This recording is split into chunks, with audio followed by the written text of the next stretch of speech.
My name is Vickie Kangas, and I'm here on behalf of Children Are Important. And I want to show you today how to make an emergency kit. Teachers all need this because there are times when the service goes long and your material runs out. And so you're just trying to drag it out, and you have to go another 15 minutes, maybe even 30.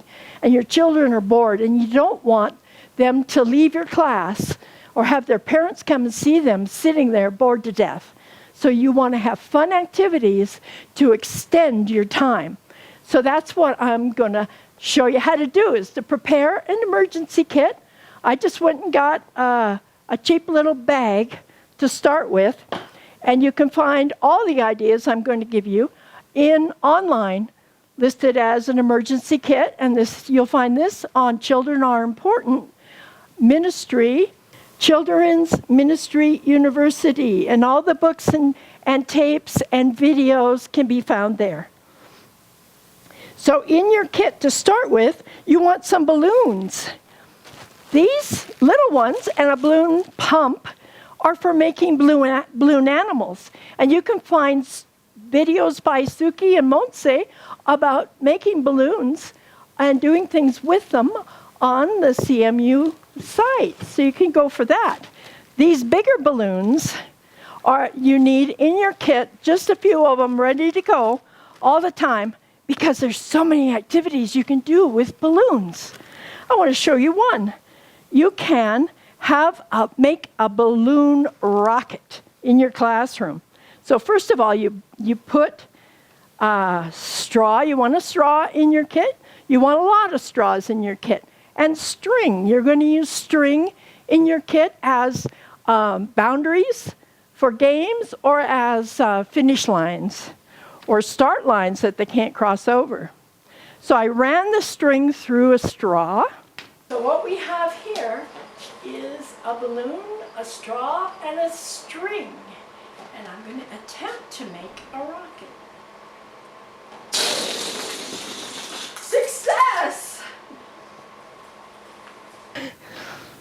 Also with balloons, you can play all kinds of balloon games. You can have relay races where they pass the balloon to each other down a line, and the team or line that passes it all the way to the end. You can do creative ways of passing, like put the balloon on their shoulders or over their heads, or whatever creative thing your class can think of, or you can think of, you can alter it.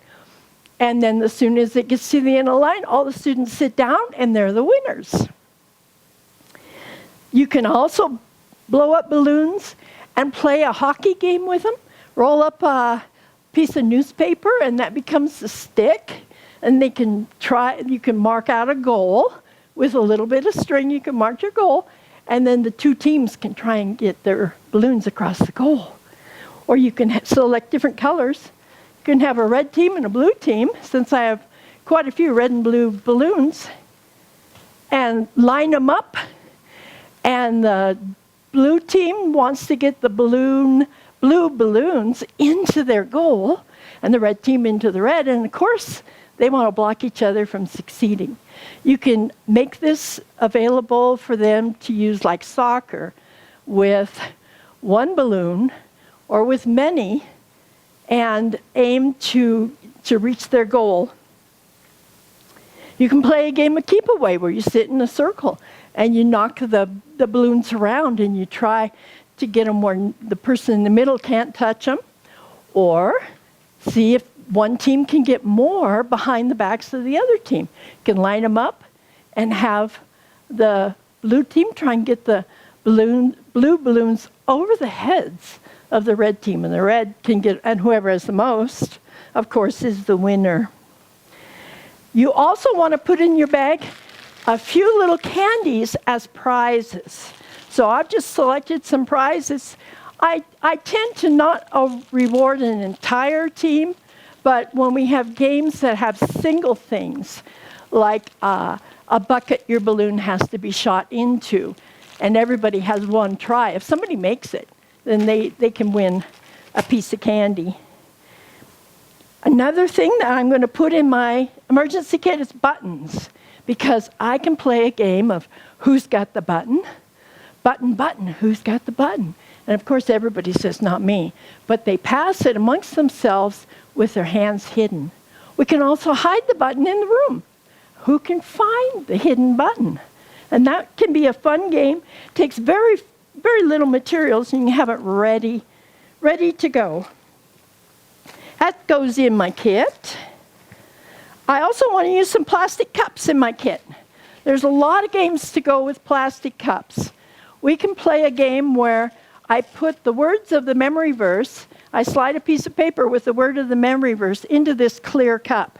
And they will have to put them in order along a line. And whichever team can do it fastest is the winner.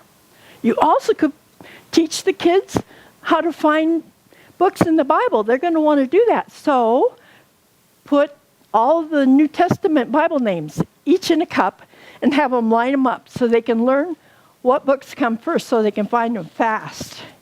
They want that because one of the games is a sword drill. You want to have some targets in your game? You can make targets by just numbering paper plates, and then they can shoot things at that and get targets. You can make a big you can make a great big paper target with numbers and goals on it, and that can go into your bag. I got to have my string in my bag. This is a four corners game. To play that, you put up label four corners in your classroom or four places outdoors, and then the children race to the number, and then you select which one is going to be put out. So everybody who's in corner 2 has to go sit down, and then you do it again. You play again, and this time you you put all the numbers back together, so they will select all four corners. And then you put out the students that are in number 4 till you have a small group of winners, and you can reward them with candy.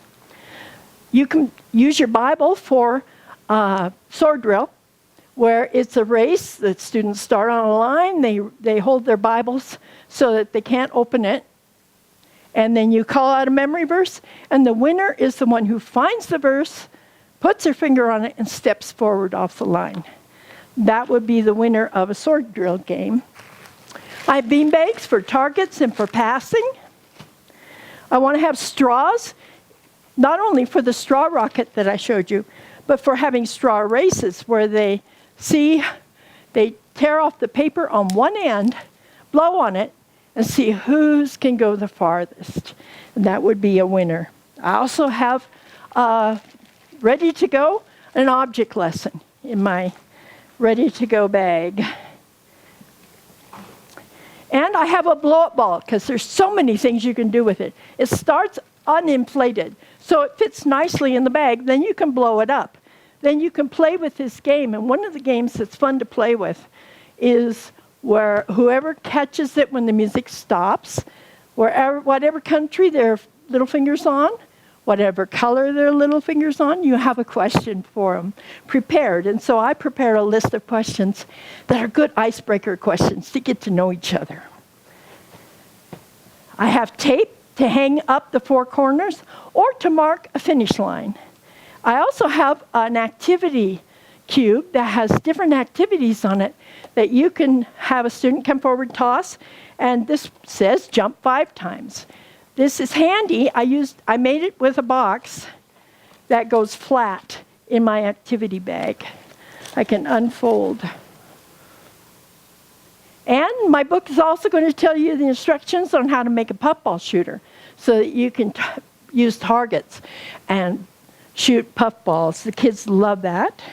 And I have a game where you pass around paper for the students to write why something is and because, the answer for it.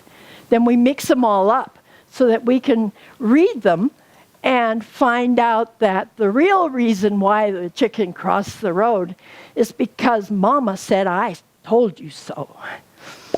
So you can have all those games and activities ready to go in your bag. And you can find more explanation on our website, Children Are Important.